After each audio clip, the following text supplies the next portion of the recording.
Alright guys, welcome back. I'm officially back from the field. I was doing some training. Mr. Rodney's not here. He went on a little trip. But while he was gone, he was able to lock down some stuff coming in clutch once again. And two of the things that we were missing and didn't know was an issue was a test pipe. And Mr. Rodney, funny enough, I called ETS and I asked them for this part. They said they didn't have it in stock. And then literally Rodney calls them, speaks to somebody completely different. And as a matter of fact, they do have it in stock and he was able to get it in 2 days, which is crazy to me. I had ordered one through STM, but it took way too long. It was gonna take way too long. They had it in stock, so they brought it in 2 days. And we also got a temporary coupler to put over here on the intercooler piping, so we can essentially create our own piping since the welder decided to bail on us last minute. So this is the reason why we are basically resulting to this. This is good because this is obviously going to stay on there, so I'm glad I went with a quality piece. So I'm going to go ahead and make sure the fitment on this is good right now, and then we'll go ahead and install the coupler. Alright guys, quick little update. At first I was a little bit worried. First of all, it did give me some gaskets, but I had to dig for them in the bottom of the box. But the test pipe is officially on. I got a bit of a scare right before it because it didn't look like it was gonna fit, but I had to basically pry it. And just to be honest, it was kind of a pain to do by yourself, so I had to pry it back in there. But as you can see, there it is, full 3-inch, no resonators, no cats, nothing, just like the old one, except this time is Morrison Fab downpipe. This is an ETS test pipe, and the exhaust itself is a Busher. It's my favorite exhaust ever on an Evo. I like the way it sounds. It looks close to stock, very sleek overall, just very clean look. But the test pipe is officially on, and we're gonna move on to the coupler. What's up guys, one last little update. I went ahead and put the intercooler lower pipe, so not really what we wanted to do. Once again, this is thanks to that welder that bailed on us. I went ahead and put 2 clamps just to make sure, because I don't like these. I actually forgot to run to the store, to the shop, and pick up some of these nice clamps, but I think they'll do the job. Overall, kind of is what it is. It still fits in there. Shouldn't have any issues. Hopefully they don't pop off. But yeah, we got everything done. One last look inside the engine bay. I don't think I told you, Rodney went ahead and got the fittings mounted for the valve cover. So everything looks good. Doing one last check. The shop will be doing the... Damn, Rodney, you left this loose for me. But yeah, like I was saying, one last little check. Everything else looks good.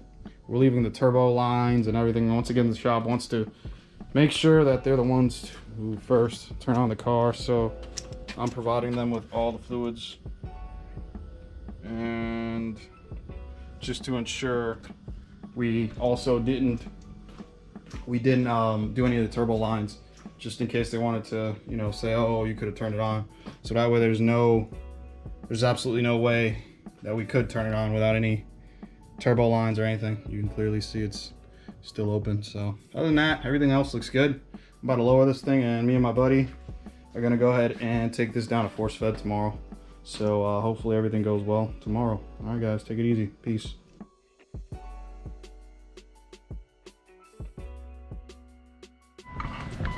All right guys, one of the things I didn't show you, because I forgot my camera, was the new gauge, the Innovate gauge. And there it is. The sensors are in, and that's why those are set to 0. I assume. On those ones, yeah. Yeah, the oil pressure still. I can plug it in right now. I just was routing it. It's no big deal. I'm not worried about it. But that's why those gauges are on there. Don't worry about it. You're good. I want to do it anyway. Freaking Rodney. That's what I remember. All right, but anyways, here is the gauge, and I love this gauge. It's got a lot of settings. It shows you your peak.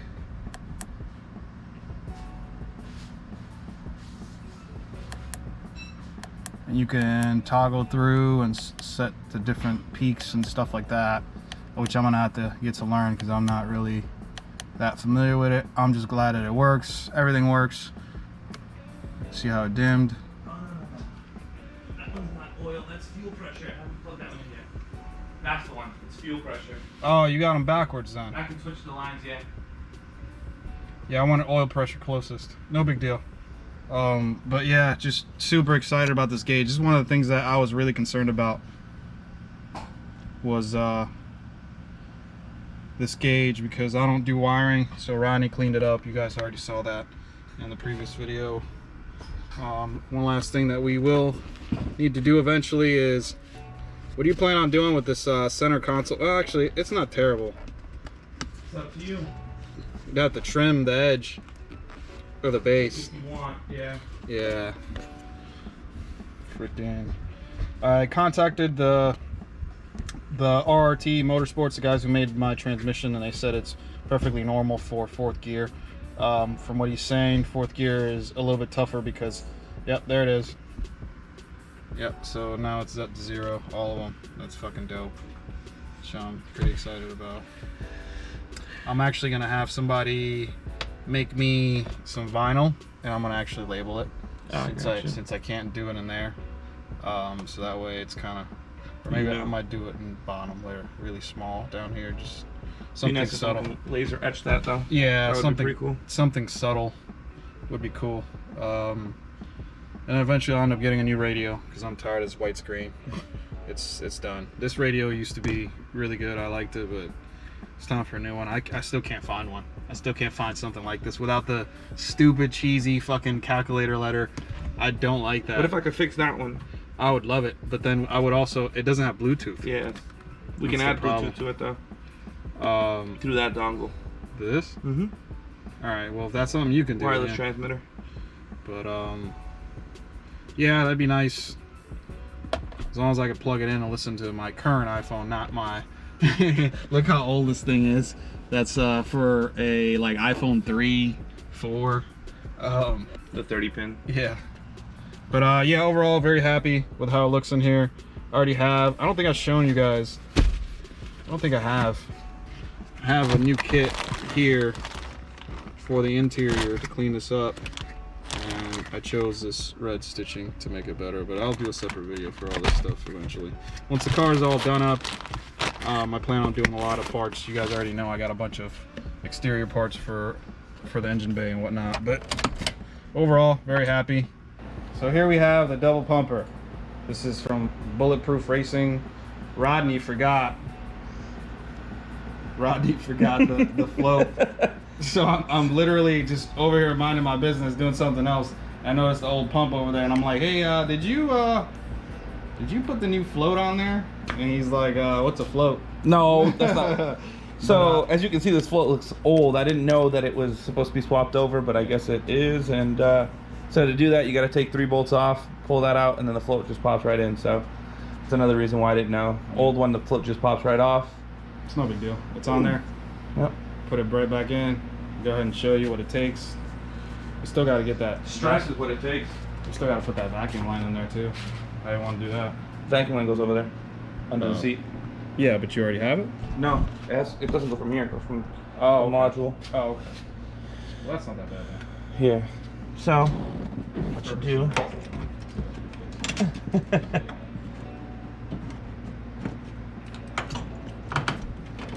what you do?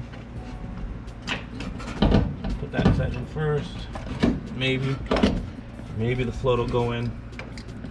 Don't break it. Yeah, I'm just gonna break everything. I'm gonna scratch it. I won't break it though. It's fine. It's under there. Just kidding. So There's all these wires up in here. Gotta get them out of the way. Tip to everybody. Alright.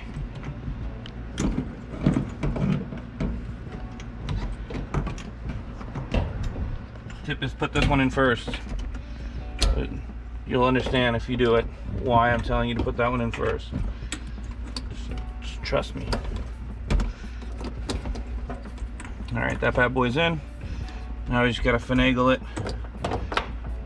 And then 6 bolts hold it in.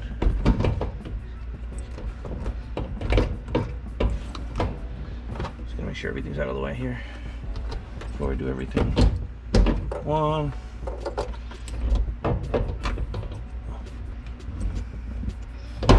There she blows. There's a big line here. And then there's another fuel line back here that's got to go in. So we're just gotta swap places here. Get this one out of there. There we go.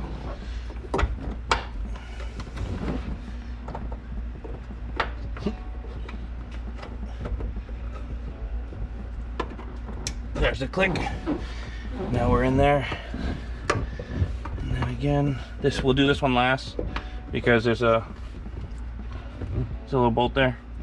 So that bolt's got to go in there, so you can't put that one in.